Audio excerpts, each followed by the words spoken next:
So I challenged myself to make a fully functional game instead of Roblox all by myself because, well, I hate myself. The whole concept of the game is semi-horror, semi-action aesthetic, and I want it to be, you know, as immersive as possible, just so, you know, people enjoy it and they don't just ignore the game and completely tell me.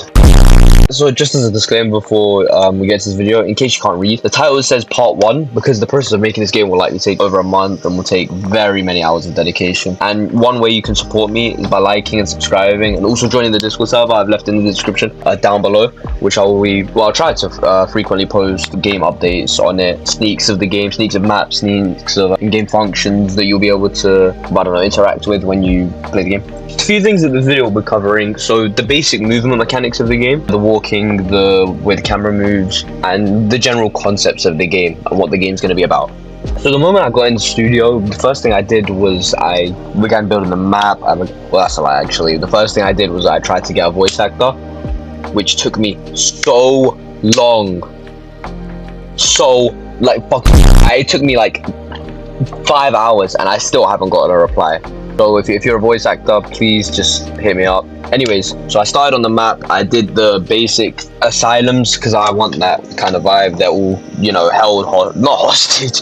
They're all held in like a containment facility, and I want them all to kind of be, you know, outcasted from everyone else that's in the facility, the guards and the staff. And I don't think it looks too bad. Obviously, this isn't the final one. I'm gonna add a lot more detail after I'm done with the main parts of the game, because they all come together afterwards anyways, so that's when I'll add the finishing touches to the map. But I don't think it looks too bad. And I moved on to the characters because, as the game's title suggests, they're a tetrad and they kind of rely on one another to survive and move on to the next objective.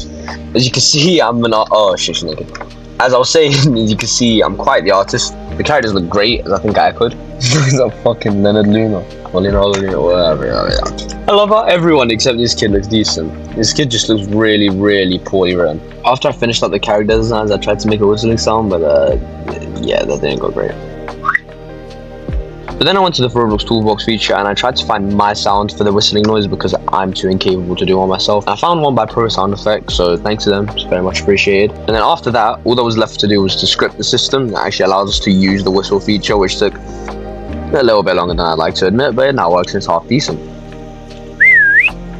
Then I fixed the cursor, and by fixed I just mean turning it from an arrow into a little dot, which I think is very minute detail that makes the game just look a little bit better. After that, I worked on a more realistic first-person system, which allows you to see your arms when you go into the first person, which will be very important in the future of the game for the interactions the character has with the items and people later on in the game.